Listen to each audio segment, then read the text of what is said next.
What's up, everybody? Hi, welcome back. Episode 37. Nice. Yeah. It's been a little while. I am fully recovered from jaw surgery. Knock on wood. Yeah. She said it'd be a year. Okay, so it's 6 weeks for bones to heal.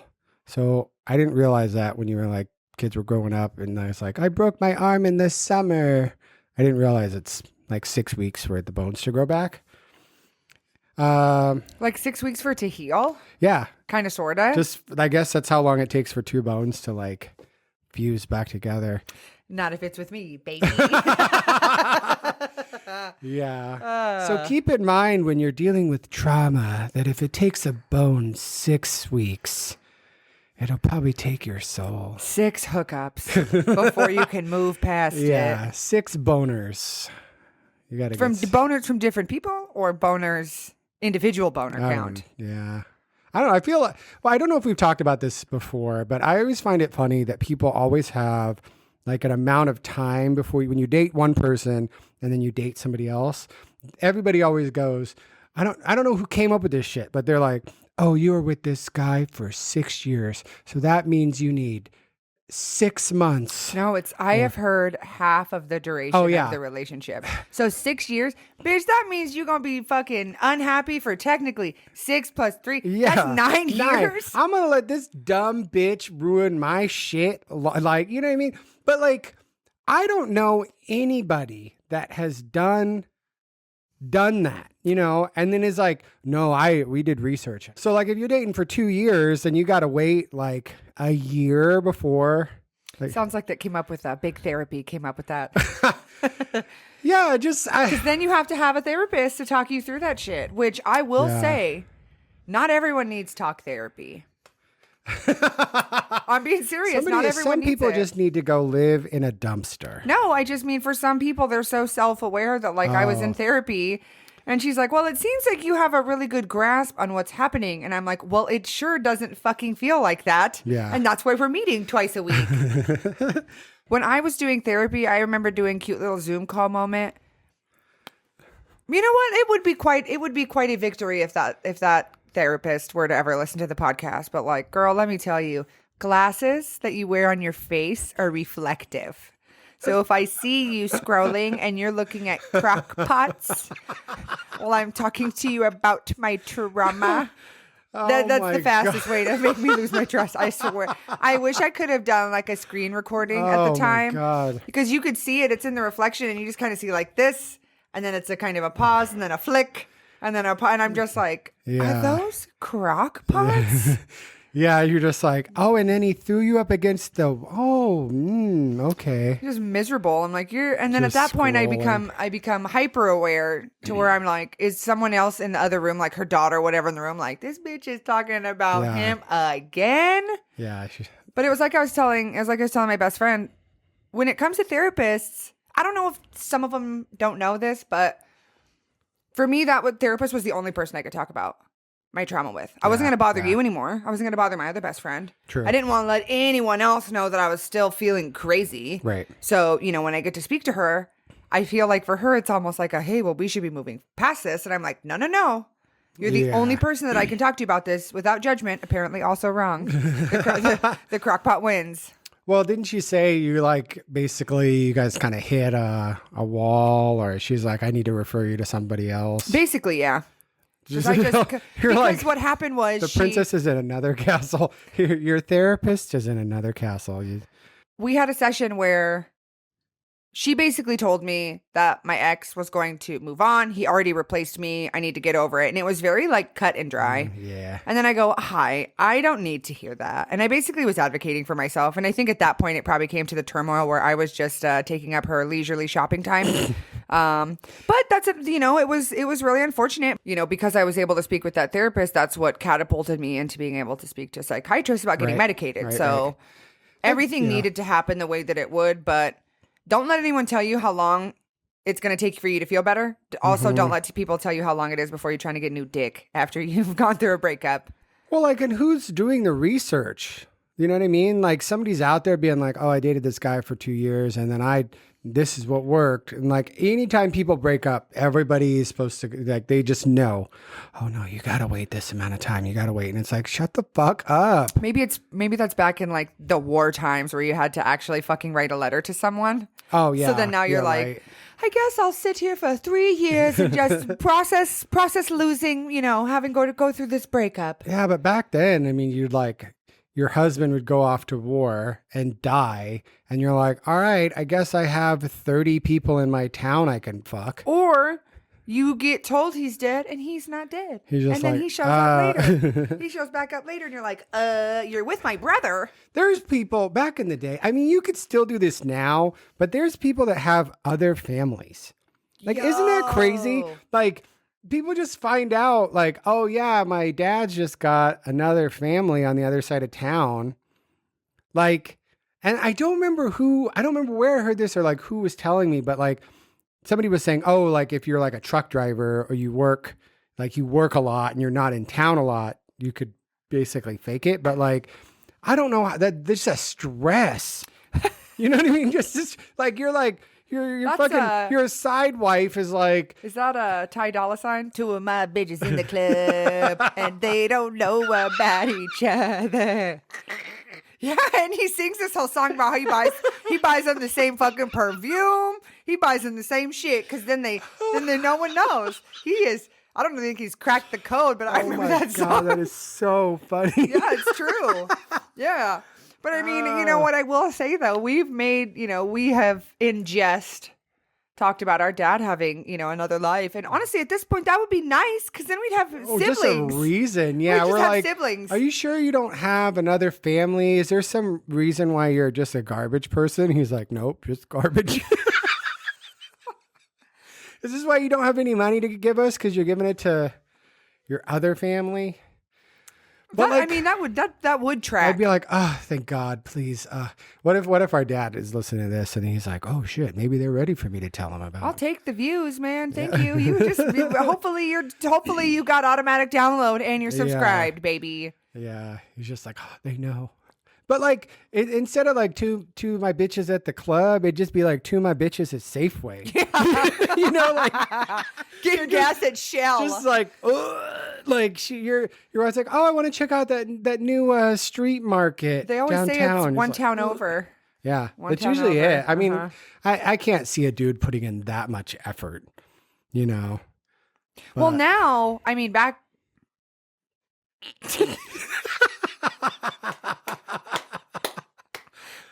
Social media used to not exist.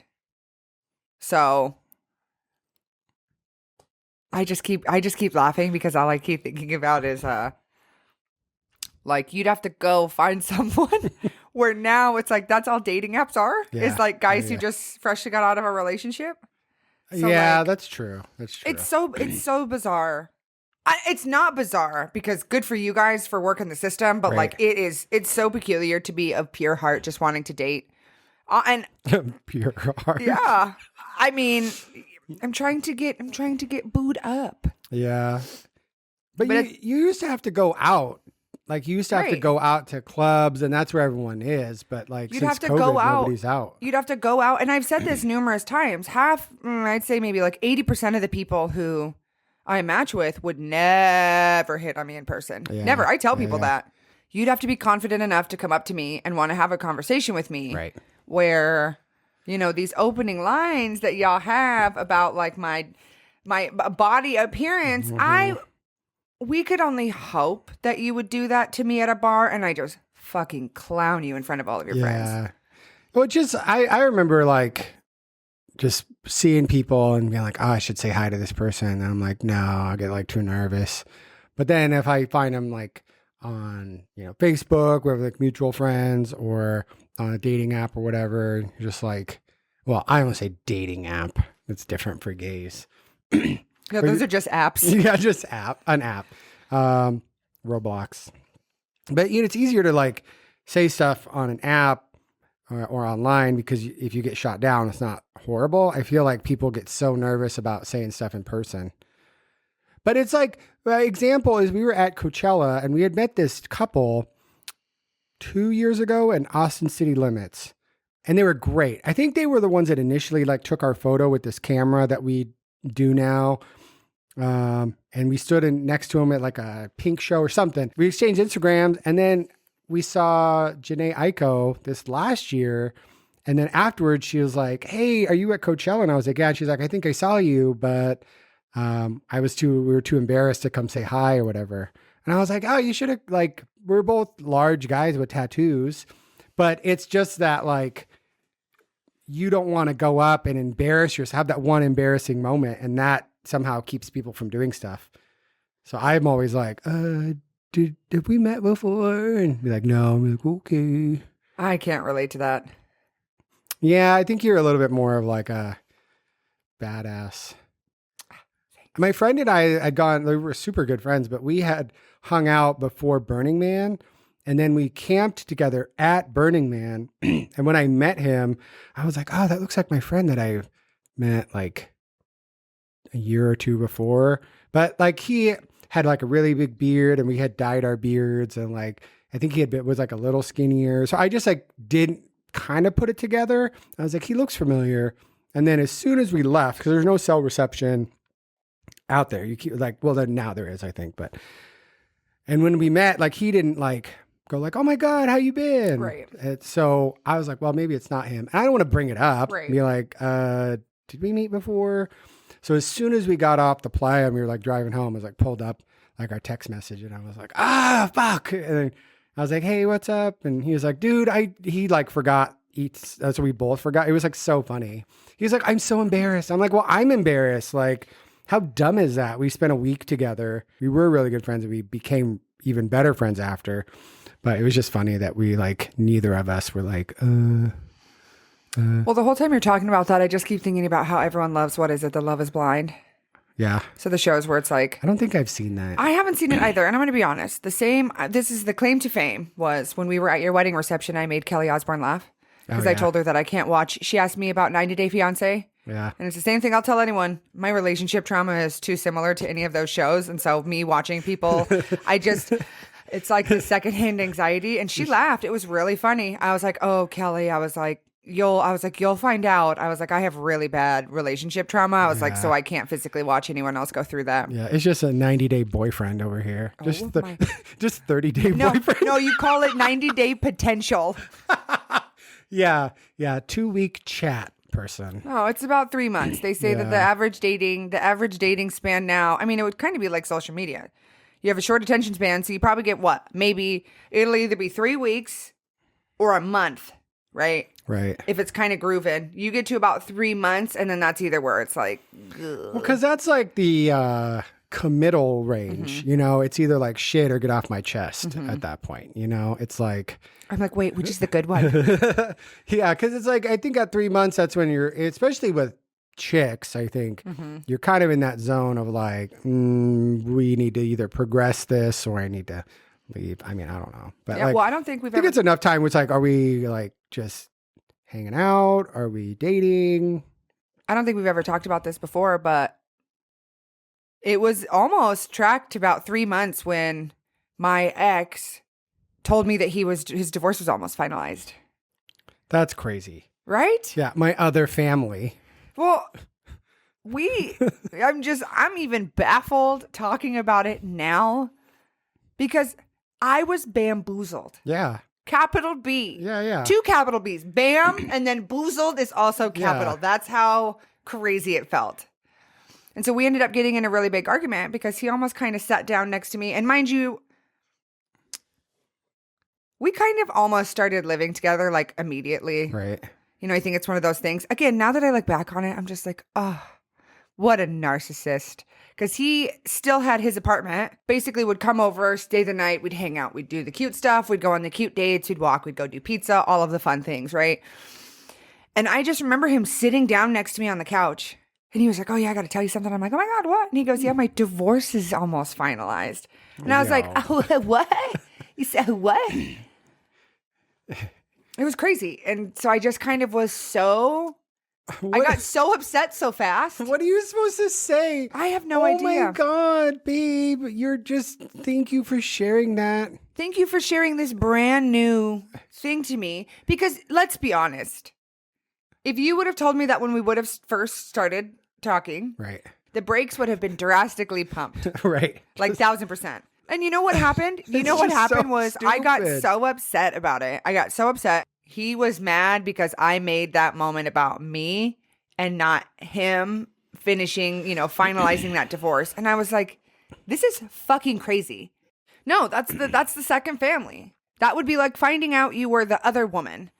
So then I have to go through all of this internal struggle of going, okay, so was I just a rebound? Right. Like, when did the divorce happen? Right. When did you guys separate? And if you even separated, you know what I mean? Gasp. Yeah, well, it's like, oh, okay, you've disconnected in your mind, I guess. But it's even like, I think you had said something that was like, oh, well, we just had to do the paperwork, or right. Oh, we just had to do, so it's like, here I am being completely vulnerable, thinking we're doing well, and you have this secret, which again, it's good that he told you, but also like, you don't get any props for hiding your divorce. Right. And if you're like, I'm in the process of being divorced, well, emotionally, you are not available. Right. And maybe if you're like, hey, I'm getting divorced, like, do you want to keep hanging out and blah, blah, blah? Is that cool with you? But to just hide it. I mean, he's a fucking douchebag anyway. Makes sense. But like, and then you're like upset about it. And he's like, well, I just don't understand. You're making it all about you. I thought you'd be happy for me. Right. Like literally. Wow. What a douchebag. And then it was very shortly after that. It's just because, to be honest, like, I'm happy we get to talk about this because we've kind of been allowing the scab to heal. Yeah. Before we pick at it and then reopen the scab for the views. Thanks, guys. So I remember leaving to work. I like literally woke up. He was there, kissed him. Bye. Got to go work. Did a banquet. I was actually working for a bar. Had to go do an event that was a couple blocks away. And I'm just very intuitive. And I could just sense something was wrong. And all of our texting got really weird. Mind you, this is 3 years ago at this point. So I'm really having to dig deep in the fucking archives. That's true. And I just remember, it's one of those things where as I'm finding out, if you date someone and they immediately give you their location, it's probably not the best thing where you would think it's flattering, right? So we shared locations pretty early on. And I just remember checking his location and it was like on the highway going out to 84, like back to like where he was, like where he lived. And I was like, hey, what's going on? And he's like, hey, I can't do this anymore. The trauma has blocked out the rest of that conversation, but he basically was like, I'm done. I can't do this anymore. You have pushed me so far away. And then he blocked me. That's fucking crazy. So I'm at work, bitch. I am doing a bicycle fucking beer crawl, pouring beer and shit while I'm trying to fucking text. Like, it's almost like a, hi, I can't, how do you work and then do that shit at the same time? Like, it's so mean. First of all, not even be able to do it in person, right. Or whatever. Nowadays, I guess you can text people, but it still sucks. But like, allow me like a time and place where I can do that, not when I'm at fucking work getting my ass kicked. So now I'm like dissociating all of that because I got to help customers out. Oh, I had to text my manager and let her know what was going on. And I just was like, hi, I'm having a mental breakdown. I need you to come help me. I would hope that you would break up with me through a text message. You do not get to legally blonde me. I was telling someone that the other day.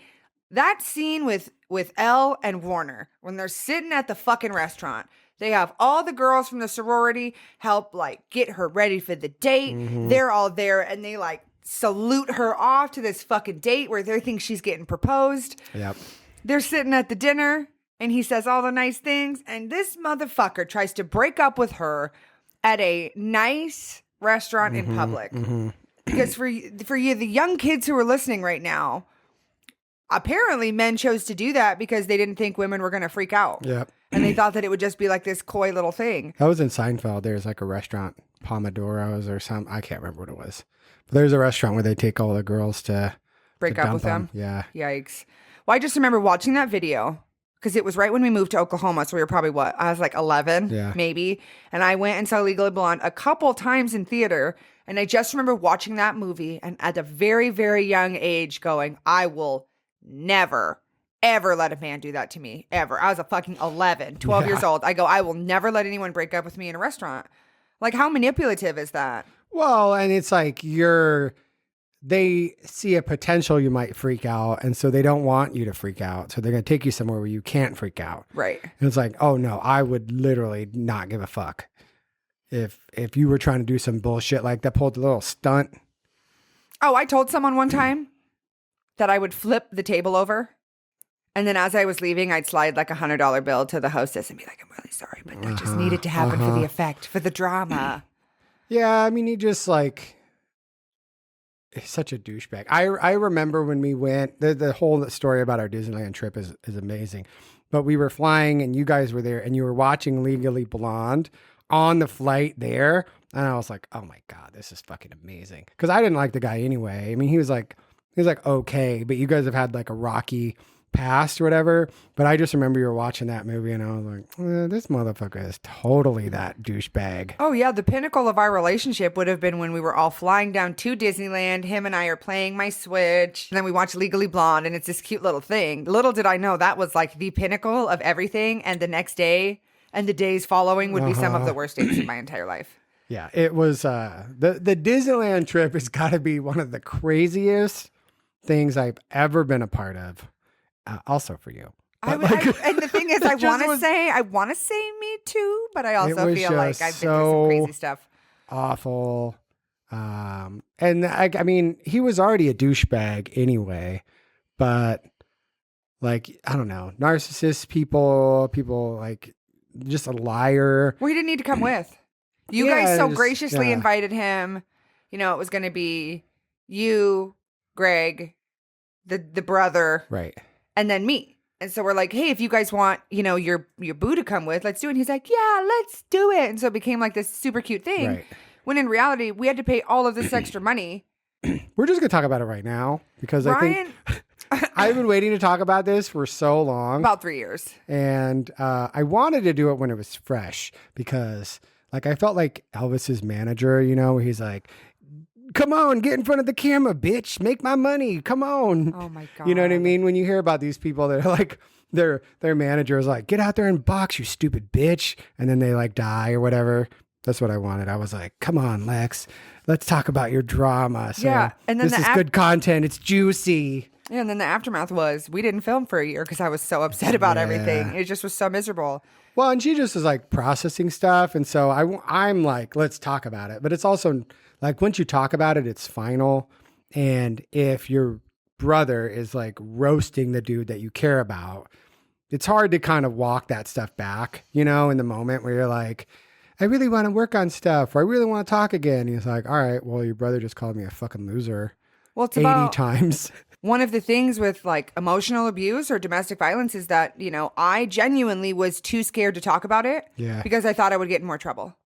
Like I was too scared to bring it up or talk about it or, you know, you hold on to this little whisper of like a maybe everything will be okay. Right. So for me, it was half shame of me being like, I can't believe I went through this. You're just basically under a spell. Yeah. You know what I mean? Because we've talked about that recently when it comes to arguing. And when you redline, it triggers something into your brain where you're getting dopamine. That's why when people are mad, they stay mad. Yeah. Which is something we're very familiar with at this point. Yeah. It's just, I think about the people I've hung out with before and you're always kind of hoping that like something's going to change. Mm-hmm. And if you talk about it on a podcast, it's pretty final. Yeah. For people to hear. And he also just sucks anyway. So I'm sure every week he was like listening, be like, "Oh God, you talked about me." Oh God. Again, we'll take the views. Yeah. Publicity is publicity, baby. Let me tell you. Yeah. We all decided to go to Disneyland for Christmas. So Christmas time, they put up all these like new decorations. That was the whole reason. Yeah. You guys were like, "I want to take you to Disneyland. I don't want to tell you the surprise." Right. Spoiler. Disneyland does snow, which apparently Californians don't really get to see very often in certain parts. But this motherfucker ruined the snow moment. Yeah. He ruined the whole snow moment to where you said you can't even go back and look at the videos because he ruined everything. Oh, yeah. He looked so sad. Yeah. And you said, I just look at my sister and she is just heartbroken because of this fucking turd. Yeah, this fucking loser. So initially when we were decided to go, we were just going to do like me and Greg and then Lex and then my twin brother. So we were going to share a room. So basically my sister and brother and then me and Greg and everything be like super cheap. But she wanted to bring... No. You guys dum-dum. invited. Well, we invited. You invited him. But it was more like, if you want to bring the dum-dum, then you guys have to do your own thing. Right. And then we'll have our own room. So financially, it made it a little bit more tough for you. Because if we're just splitting rooms, it's like really easy. But if you have to get your own room... Right. And we stayed at the JW Marriott, which is where we stayed when we got married. And Greg and I got married at Disneyland. We had a rogue wedding at the in front of the Millennium Falcon. It was super cute. So it's like our special fun place. We wanted to take them because we've gone for Christmas before, and the snow they do after the fireworks is really fun. But we got there. It was Tower of Terror first. Do you remember that? Was it? Yeah, bitch. We go to Tower of Terror. I'm going to be really honest. Oh, yeah, that's right. That was so miserable for me. Yeah. Like, that was one of the probably most miserable things. Well, it's Guardians in now for California. Sure. But in Florida, it's still Tower of Terror. But it's Tower of Terror, they turned into it. So what the ride is you're basically in an elevator car, and that shit feels like the cord gets cut and then you drop. Yep. But apparently it's a pulley system where it's pulling you down really fast and it's pulling you back up. That's why you're technically going down faster than gravity. But for whatever reason, I start to walk on. And once you're up there, for whatever reason, I could smell it. I could smell the terror. Elevator I could smell shaft. the fear. Yeah. So we get almost up there and I go, I don't think this is for me. And everyone's like, you gotta do it. You gotta do it. You waited in line. And I'm just We like, waited for like an hour. Yeah. I think I'm okay. Like, I really think I'm okay. And at this point, everyone's like, you're God. And I swear to God, you were like, get in there. And so then I'm in the ride and I can feel everything. You want to talk about claustrophobia. Yeah. And then all of a sudden, I belt myself in and I'm next to the wall. So it's we're in the wall, back on the wall. Ryan, Greg, brother, Dum-Dum. And so I am so sorry to the two people who were in front of us because I screamed bloody murder. Yeah. Like the loudest you could ever, like I was maxed out on vocal cord frequency. Like I was Tower of Terror indeed, because as soon as it goes down, I literally have my elbow pushed into you and I have my other arm pushed against I have my other arm pushed against the rail. So I'm locked in. I can't go up at all. Right. Because I've heard stories about how people want to go in there and they pretend to do their seatbelts because they want to feel gravity. They want to feel lifted, which is how people get hurt really bad. And I just was, and I just was it was so bad. I had to have ruined the ride for everyone.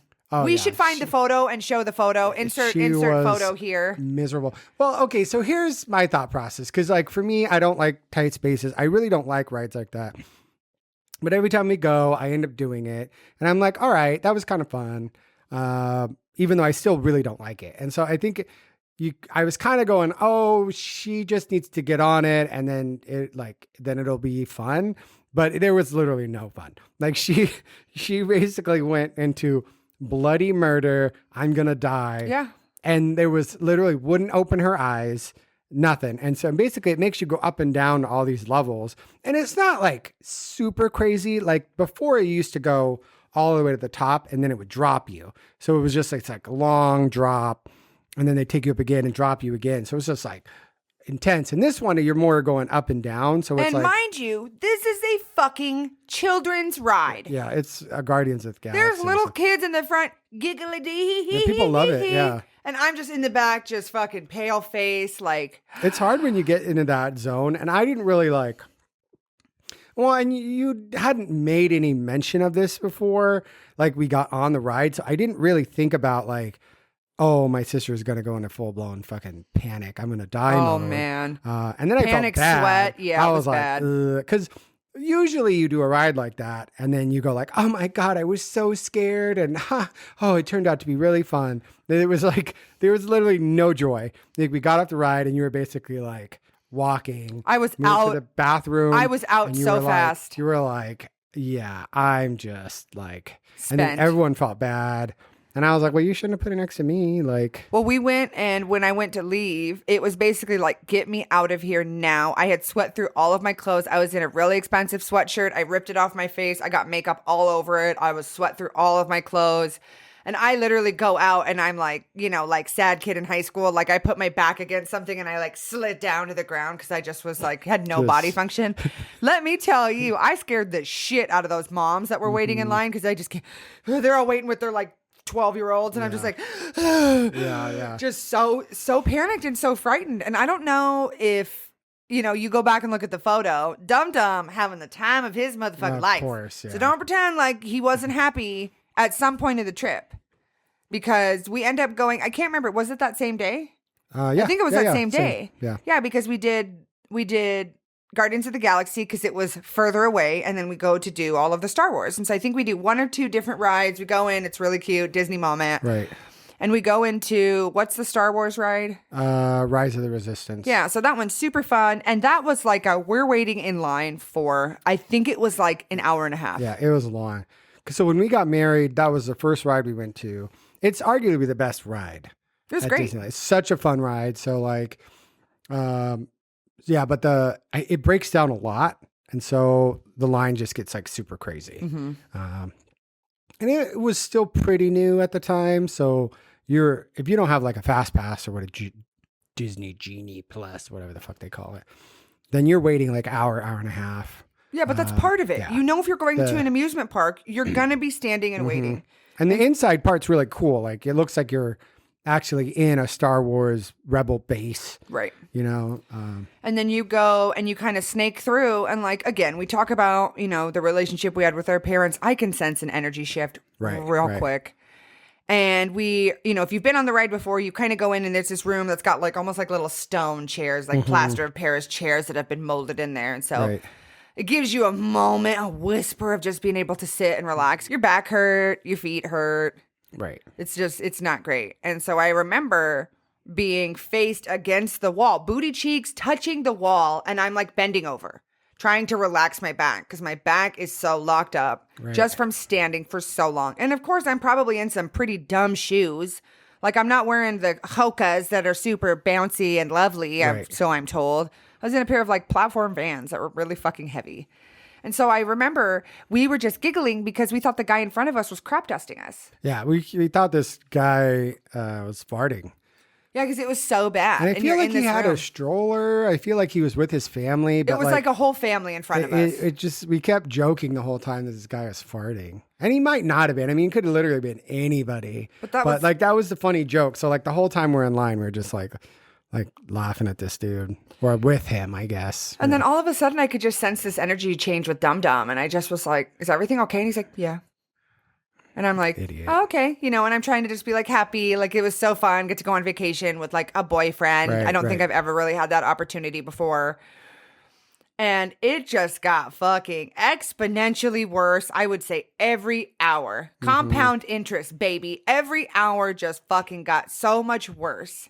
And there wasn't he really say anything. No, there was no context. Yeah. There was no context. I want to say until like we were at the hotel later. Right. Because we did like just regular rides, and I don't even know if we did we do like a short day or did we do the whole first day? I think we did a majority of the day. Because I remember we went, I don't know if it was the same, but I remember we went and then like we all fell asleep. So I don't know if that's the one where we all like fell asleep and didn't go out that night. That might have been you guys. That might have been you guys. I was getting fucking reamed. Well, oh yeah, maybe. Yeah. But, or maybe, yeah. I just remember, I always have a joke with my good friends now about Pokemon Go because Pokemon Go was essentially the mistress in my relationship with Dum Dum because anytime that he was disassociating, he was on playing Pokemon Go, right? So we're sitting at our hotel on the bed. I'm watching whatever's on TV and he is literally sitting next to me on the bed playing Pokemon Go. That's it. And it just was so weird for me. And I was like, this is crazy. Like we could be going and doing stuff. It was like when we went to do, I think it was that night or the next night when we went up to the rooftop. I think it was that night. We all got sleepy. You guys didn't end up going back out. We Okay. ended up seeing you at the rooftop for the fireworks and whatever. Right. Because you can see a lot of hotels make it like an event that you can see the fireworks from Disneyland at the hotel. And so I was like, hey, do you want to go upstairs? Whatever. And he was like, no, I'm just going to stay here. So now I have to go up and fucking hang out with you guys. Yeah. And Dum Dum's not there with me. Right. So it's just compounded awkwardness that's just getting worse.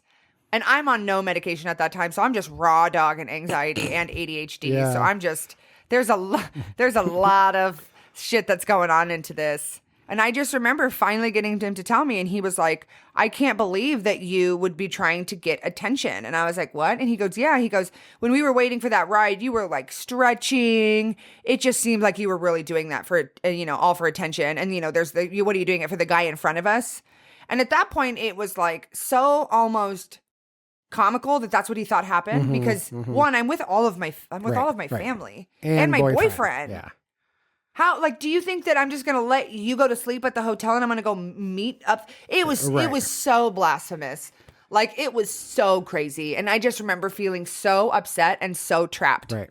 And I remember I told you about it, but I made you promise not to tell Greg about it because I just felt like I had ruined the trip. Was that, because I think it was the next morning. Or maybe the night. I can't remember. I don't know if you told me the night. It had happened. No, it was the night it happened because that's when you guys wanted to meet us upstairs and we were supposed to do the cute little free beverage snacksing while they do the fireworks and he didn't come up there. And it was, I just was mortified. It was so embarrassed. Because he basically was mad because he thought you were flirting with the dude in front of us, the crop duster. But he didn't know we were laughing about the crop duster. Right. He just thought the whole time we were in line, he was like, You embarrassed me. Yeah, he said all of a sudden you just start stretching. And I'm like, yeah, that's normally how it works. You get tired after a certain extended period of time and then you have to stretch. And I'm not doing a Jane Fonda in front of everybody. Yeah. I'm doing the newspaper stretch with my back against the wall. I'm doing a wall sit. I'm trying to provide relief, not shake my case. And the thing that I think is so funny about it is what was my plan? I'm going to stretch out in front of the dude with the stroller, and then he's going to give me eyes and be like, do you want to sneak into the Tomorrowland bathroom and we can make out? Just tell your family that you're going to go take a massive dump and then come meet me. And we're sweaty, we're tired. I'm not looking probably my best. Everything's really expensive. We're here with people. Right. And you think this is where I came? You think I would have brought you on a trip to then make out with some dude or make advances with some dude? It just doesn't even make any sense. This is why the guy is insane. He's crazy. Because he concocted this whole thing, got mad that this imaginary thing he saw. It's like the guy riding the bike where he's got the stick. Yeah, where he puts the stick in his own bike. Yeah.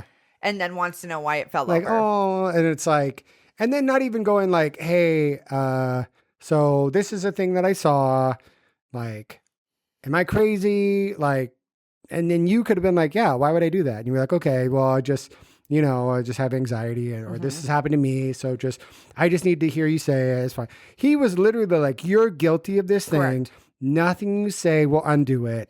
I hate you and I'm a victim. So then the next morning, you have to come and we all have breakfast together. And then he's just up there eating my pancakes and my waffles. And he did nothing wrong. And I'm just and you're just in turmoil. And he's just hanging out, chumming it up with Kevin. And I'm just this is insane. Yeah. Yeah. This is insanity. Yeah. Because he wouldn't snuggle with me, wouldn't kiss me. We're in the hotel. You may as well have put fucking painter's tape down the bed, bitch. He'd go shower and then it was just super awkward. And then I'd go shower. It was like we're two college, fucking bunk mates. Yeah. Or we're two girls going on a basketball trip. We got to share a hotel room. Yeah. It was just so crazy and so awkward. So then I remember I was texting you or whatever, and I was like, well, just leave him. Leave him at the hotel. We'll go hang out. He can fuck off. Obviously, he's got the problem. And you were like, no, I want to bring him. No, it was that I told him. I gave him that as an option. I said, hey, if you don't want to come with, you can stay here. And he's like, no, I'll come with. Right. So, then the whole day, it was miserable. Because I think you were just trying to, hope he snapped out of it, right? You're going to be like, all right, sorry, babe. I'm just trying to salvage the trip that I know I'm there with my fucking brothers. Right. So now I feel like everyone So it's just like crippling anxiety because now I feel like not only did I waste my money, I wasted my brother's money and their time. It was supposed to be a fun trip. This is my +1. He's basically ruined everything. Right. And looking back on it, I should have made him leave. Yeah. And I should have been like, this is embarrassing. Right. You have embarrassed me in front of my family. Right. I don't know what you're going to do, but you need to go. Right. That's it. Or just, you're going to pay for the hotel. I'm going to go stay with my brother. You can go to Disneyland or not. I don't give a fuck. And you can figure out how to fly home. Like, don't give a fuck. Because I think at that moment, I think you were still hoping he was going to snap out of it. And so, like, I appreciate that, like, well, like, we're at Disneyland. It's a bit, maybe he just, gets like this and really get it out of it. But like, he just was miserable the entire day. And I think he was just there to make you miserable. Correct. Like, I think he Ball was and like, chain. I'm going to stay here and do everything with them because I know it's going to ruin her trip. And it was so awkward, like the whole day. And this was like our favorite place. We got married there. And so like, even at the end of the night when they do the snow, he's just... I just remember going on, what's the ride that's all dark on the Snow inside? White? No. Haunted The Mansion? roller coaster. Bitch, the roller coaster. Magic Mountain? No. Space Mountain. Thank you.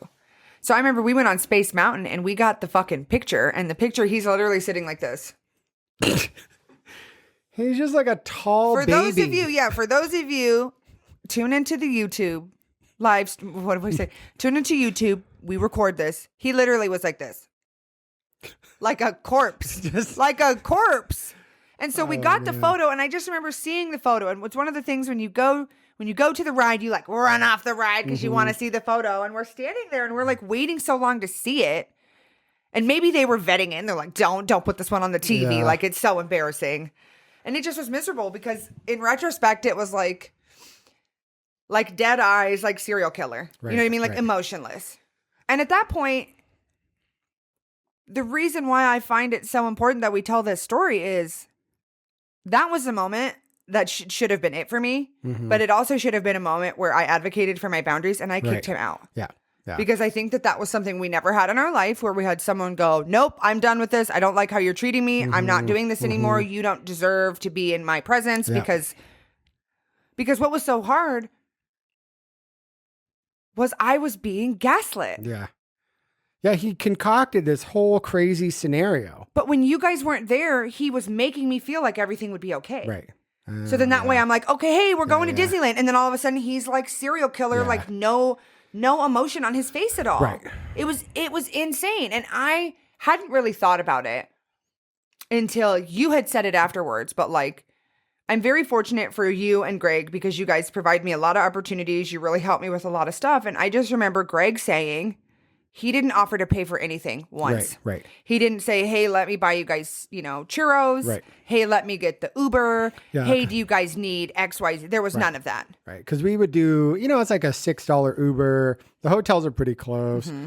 But we'd buy, a churro or the Ubers to and from. And we even got like in and out when we first got there. And there was never like, oh, hey, let me get this, you guys. And it's fine. We don't like expect people to do it. But it's just nice, if like buy a couple Ubers. It's a gesture. Somebody goes, oh, let me get one. And he didn't do that. I mean, obviously he's a fucking loser. But I remember we were on Snow White.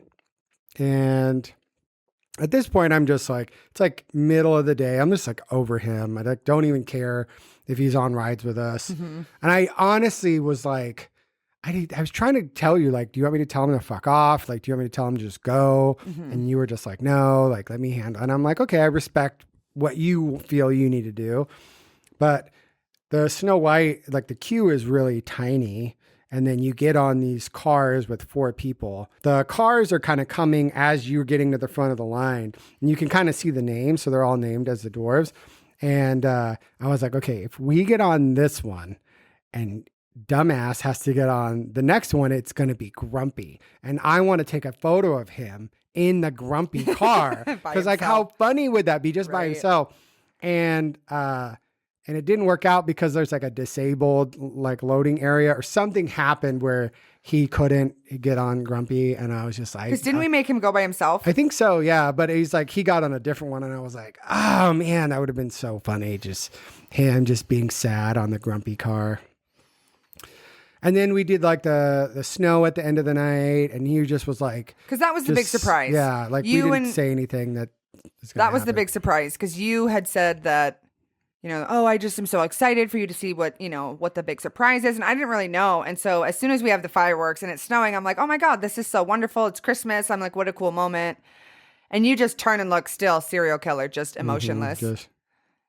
To where he ruined all of the photos. He ruined all of the videos. There's like, now we have all the AI shit where we could technically like remove him from photos, but like I can't even go back and look at that. Yeah, it's also painful. It's just such a weird moment to like have to just, I don't know. And my dad had a whole thing with our wedding, and I go, man, I don't know how people can have family members acting crazy at a wedding. That would never happen to me.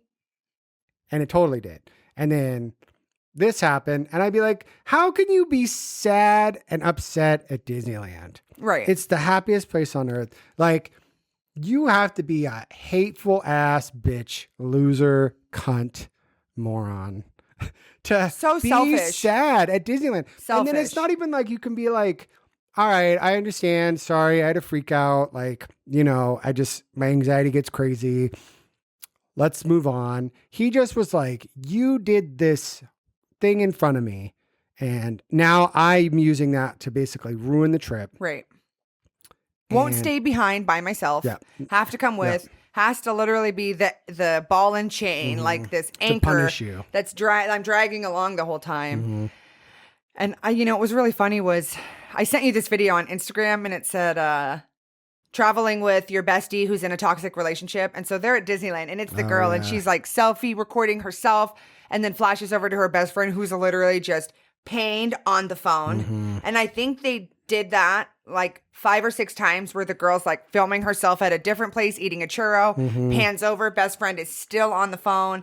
And it's just like that, And so for anyone who's listening to this that's in that kind of situation, you just really have to assess how long you want to be doing this. Yep. How long do you want to be doing this?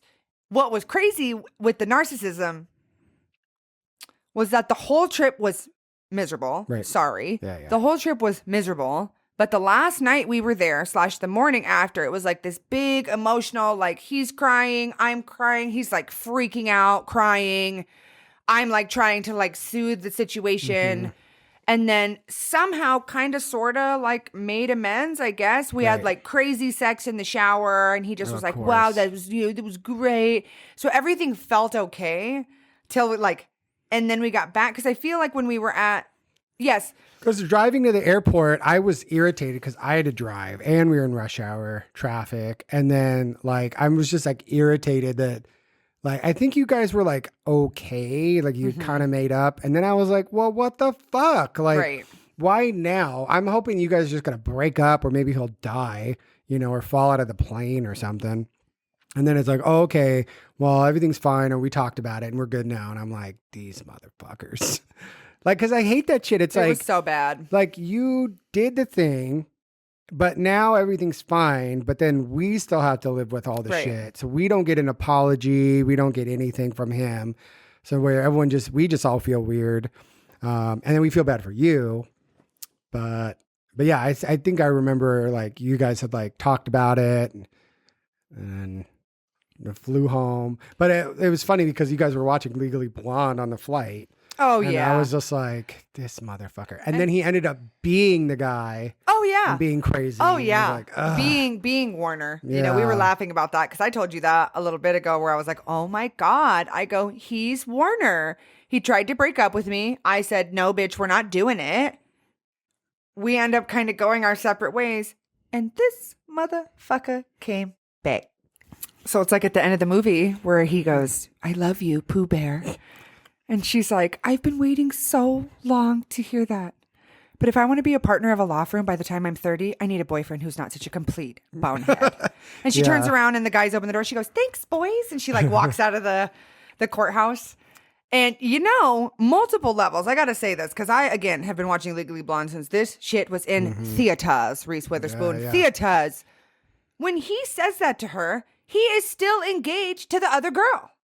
Yeah. Vivian still got that ring on her finger. Yeah, that's he true. is still engaged to her. And it wasn't until I had a fucking epiphany, because I watch Legally Blonde 1 to 2 times a week, maybe. It's just a nice movie. So good. Especially if you're doom scrolling, it's nice to just have that comfort on the TV. And I text the bestie a couple days ago because I hadn't realized when he breaks up with her, he is already dating Vivian. Yep. He's already dating her. Yep. So that's why he's so cold when they break up. And he's like, Pooh Bear, I think we should break up. Yep. And that's why he cares for her enough to take her home. He's like, you have to let me take you home, because he can't have that guilt, probably just leaving her.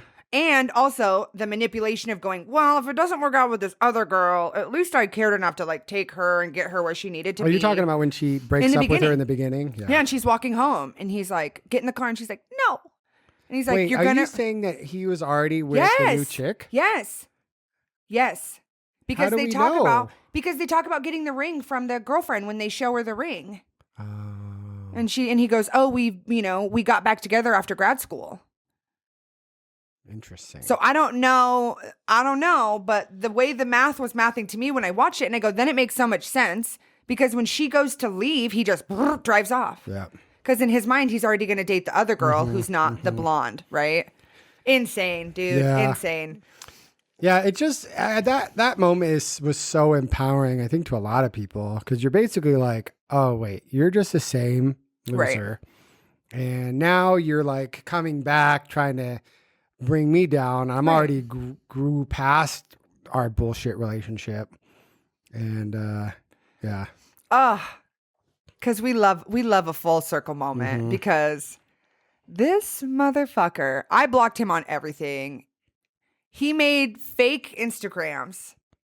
If I could give anyone out there a recommendation, it needs to be that you need to have a best friend who's in the fucking FBI. Yeah. Because my best friend, like, I could send her a screenshot and 90 seconds later, she's like, she's better than ChatGPT. Yeah. 90 seconds later, she's like, whoop, whoop, whoop. Here's the links, reverse image search this person, whatever. Because I got a college basketball player who, moved into town and just, has to hit me up on my Instagram. I have a guy who, cute white boy who works at Nike, write me on Instagram about if he could be on my roster.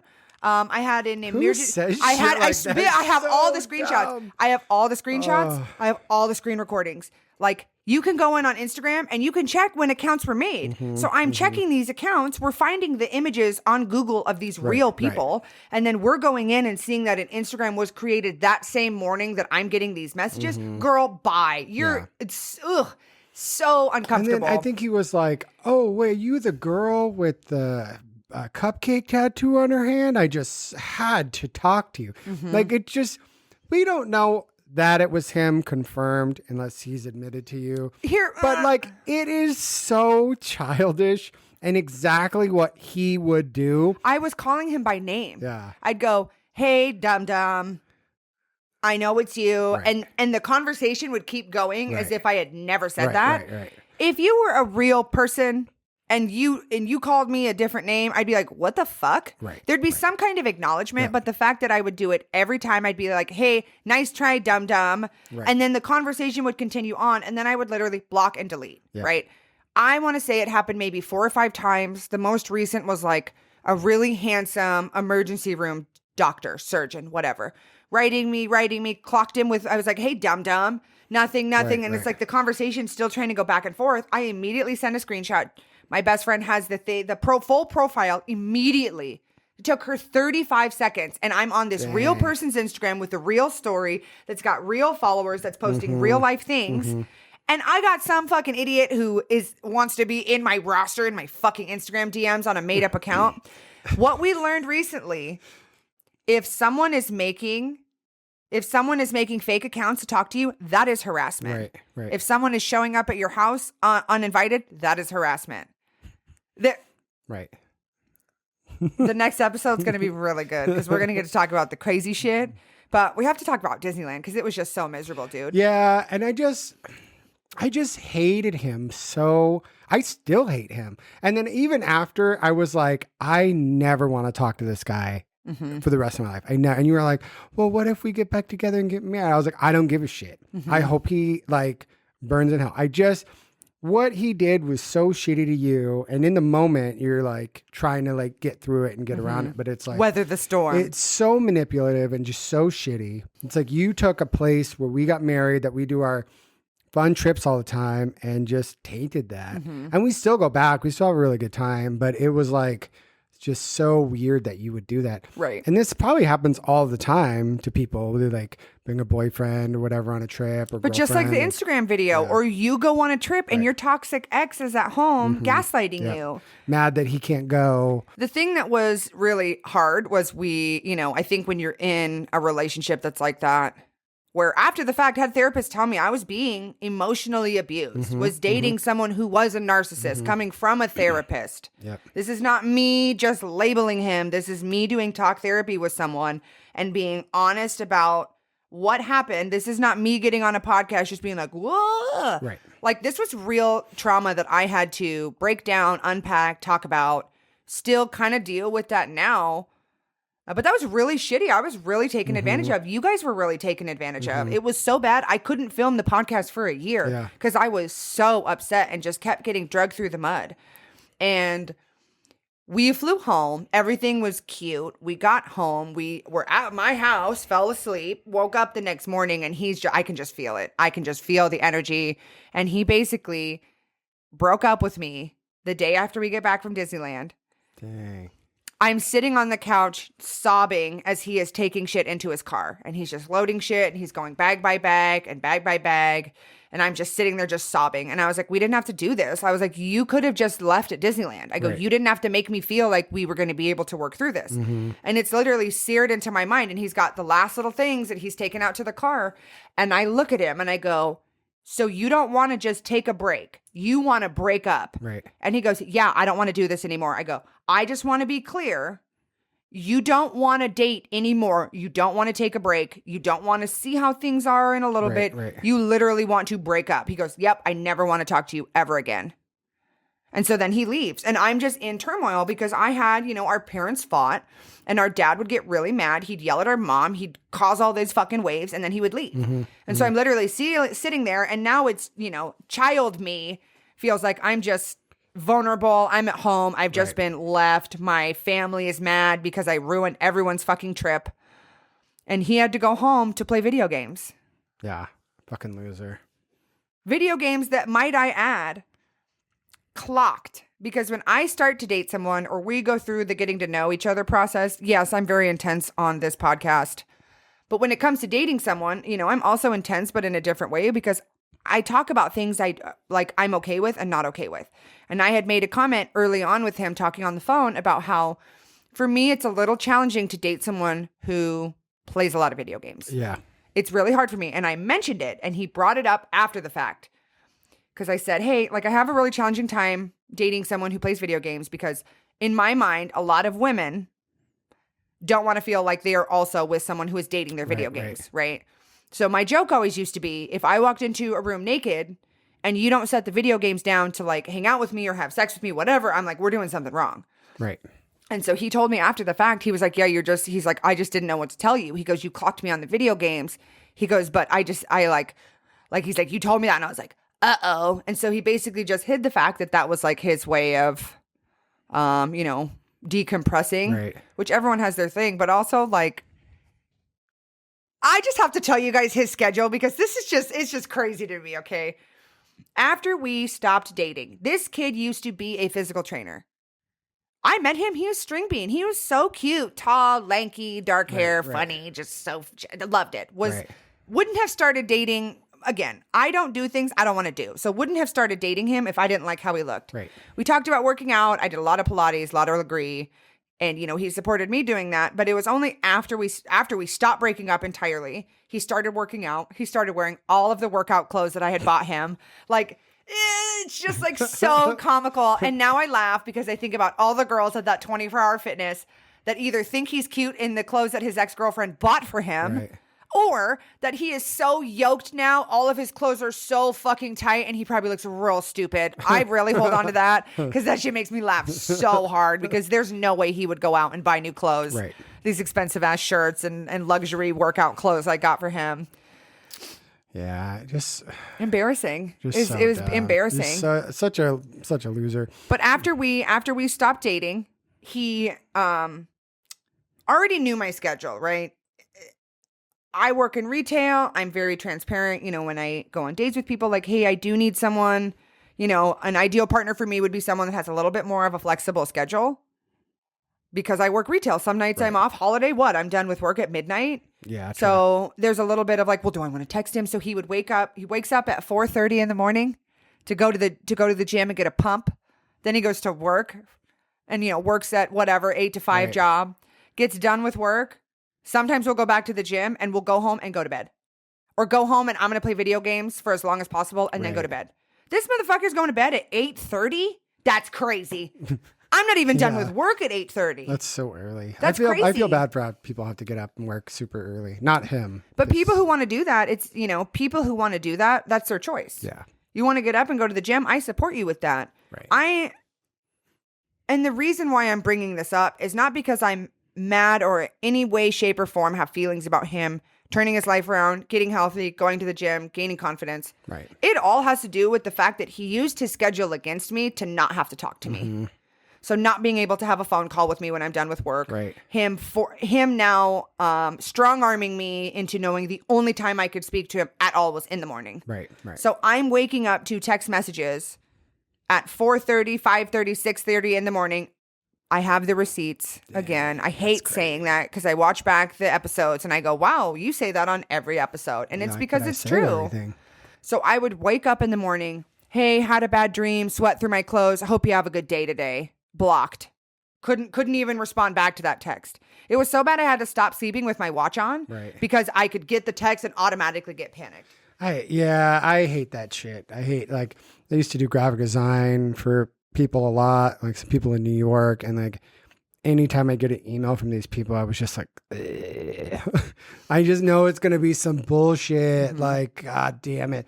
And it's like, why didn't you do this? Or we should do this. Or, oh, I have this idea for this thing you should do. And it's just like, I used to hate checking my email because this person would just, any thought they had, they would email it to me and think I should do some stuff for them. And like, I'd just be like, lady, you're killing me. I don't even want to look at my email. Like, I get that and I'm also really good at what I do. So if you have a thought or something, I could probably figure out what you want. But like after a while, I was just like, man, I hate checking my email.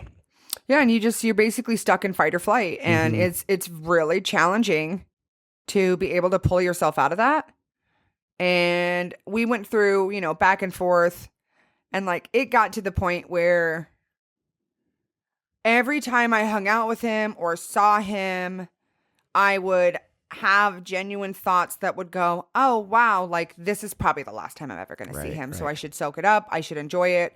Literally kissing him like as I'm leaving and I'm like, okay, bye. And in my head, I go, okay, better make it a good kiss because you're probably never going to see him again. Dang, that sucks. Yeah. It's and that's like trauma. And I that's was like okay abuse. with that though for so long. Because I think we saw our mom like always making excuses, always trying to see the good in my dad. I think she was just trying to cover up for him for so long because I knew she wasn't happy, obviously. And I don't know what their relationship was like. We can only really kind of speak from like what we saw, but we always saw her sticking around and being with my dad and making excuses for all those shitty things. So I think for us, we try to do that with people where we go, it'll be okay. Or, oh, he's just having a bad day. Or, oh, like we can get past it instead of like, now I'm like, I'm not going to waste any time with a fucking idiot. Right. Like, no.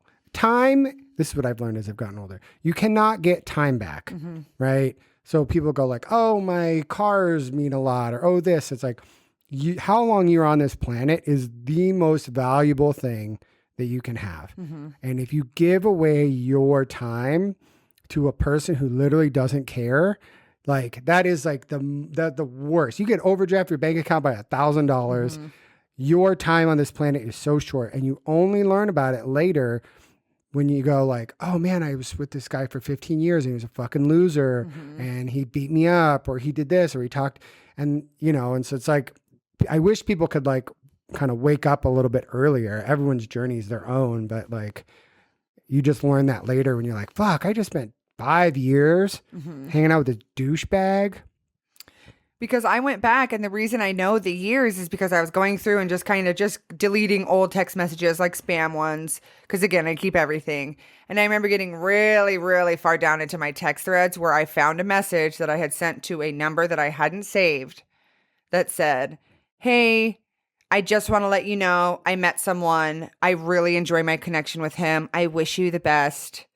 I'm gonna go forward and explore this connection. And having that phone number write me back, hey, I'm so happy for you. Like, you deserve something good. And that was me texting someone who wanted to reach out to me randomly after I met my fucking dum-dum. Right. That I was like, nope, snip. Hey, met someone. Love this connection. Right. So I'm looking back on it the other way. And it's fucking crazy. Because wasn't it after that the concert happened?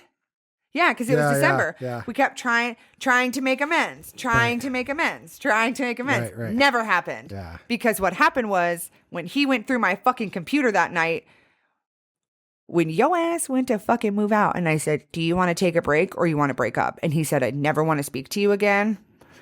After the fact, you're going to be mad because I sent one text message to a motherfucker? Please. He's such a clown. I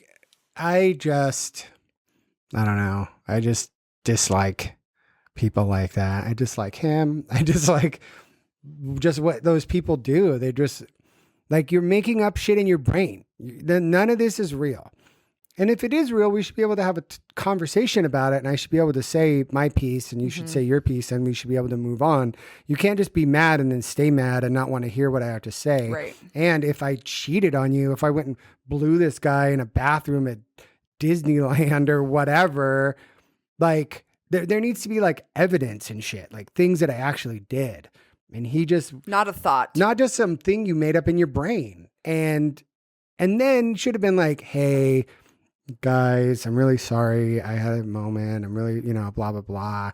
Let me apologize to you. You know what I mean? But like, he's just such a coward where he just would do this stuff with you. And then everybody else just like hanging out. Right. Like no mention of it whatsoever. So yeah.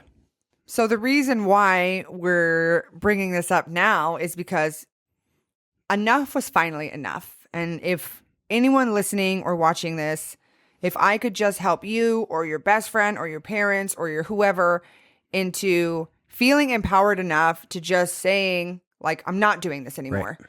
Because whether it's emotional abuse, physical abuse, like anything, you yourself have to be done with it in order to move past it. Your best friends can give you all the validation. Your parents, your brothers, whoever can really amp you up on all of your decisions. But at the end of the day, you have to be ready to cut off that connection. Right. Because it's just going to get worse. And there was a saying about how when you stay with something toxic or you try to make a relationship work like that, every day you are slowly poisoning yourself. But the reason why we're bringing this up is because I had removed all forms of communication. Right. And who would you done think text me a couple fucking months ago? Just out the blue, random number, same area code, Northern Cali.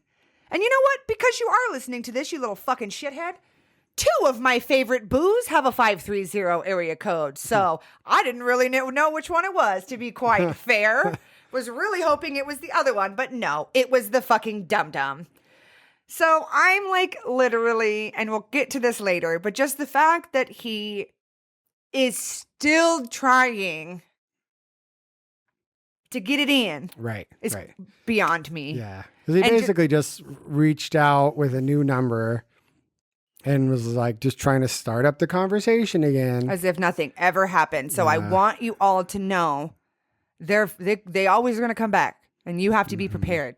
You got to have a strong defense. You need a moat. And you cannot you cannot get Trojan horsed. You do not put the drawbridge back down. You do not let any horses come in. Like if there's a horse waiting for you out front of the castle, your emotional castle, just light that shit on fire.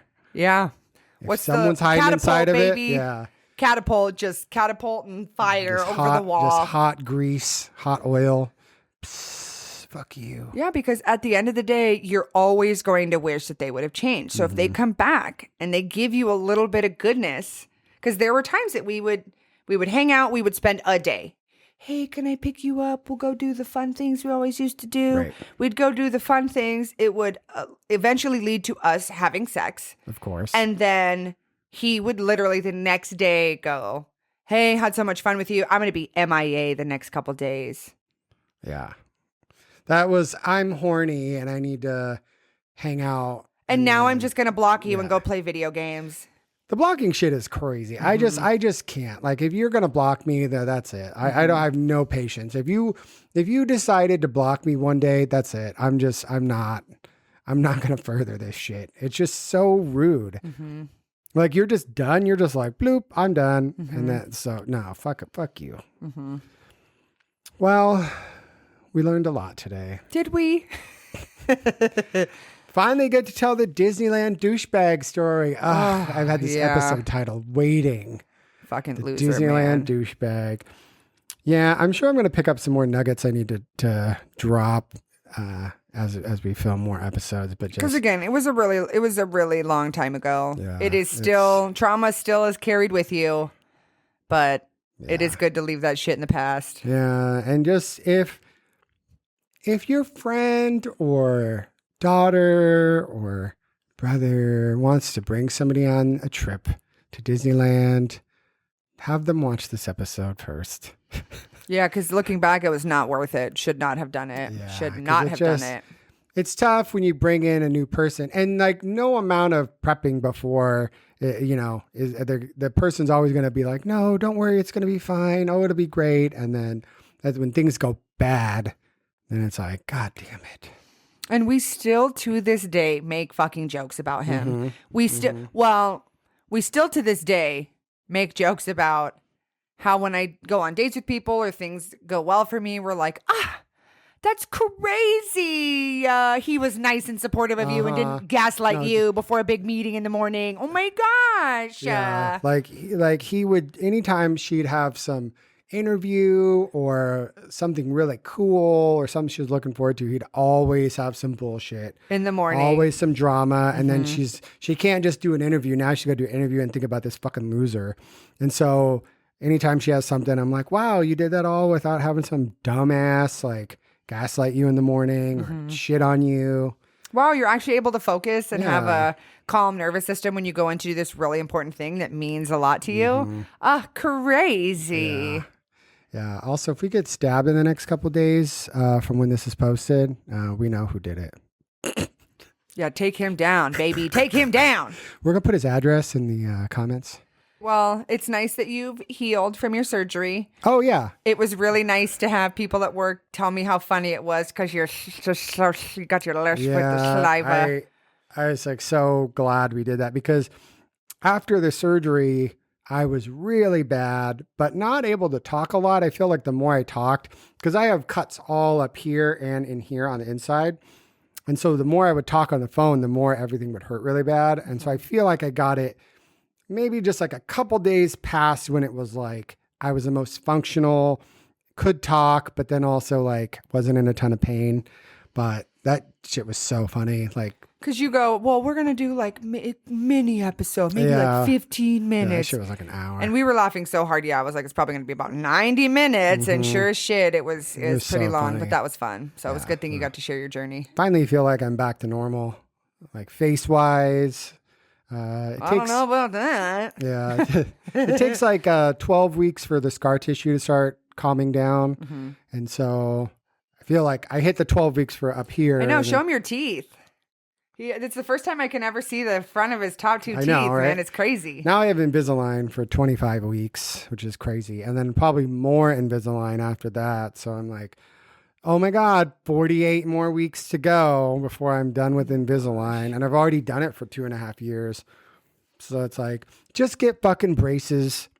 If your teeth are fucked up, get braces. Fuck Invisalign. I swear. There's this whole thing with like, oh, I don't want people to see my braces. Fuck those people. Get braces. Because you're going to see the Invisalign for four times as long. Yeah, because the Invisalign for fucking 4 years is too much. But oh well, whatever. I can take them out if I need to. My little dentures. But yeah, I'm glad that my my mouth journey is better. I'm sure I'll talk about it more, but I don't have to go in for a while. Basically all kind of healed, but she said it could take almost a year, sometimes 2 years before you like really get back to like everything, you know, normal. Everything calms down with the like all the cuts and everything. But they have like these brackets and then these screws. Like they must put like 20 screws in, which is crazy. Like you don't really think about like, oh, I just have these brackets, but like your skull is like, what? Like when if you just drilled into one piece of your mouth, you'd be like, my chin, whatever.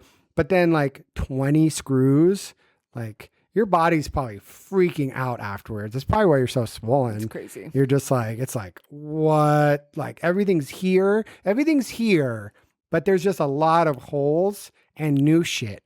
So yeah. A lot of holes. A lot of baby. holes. Nice. All right. We'll see you right. next week, guys. Bye. Oh, do you have to clap? Oh, yes.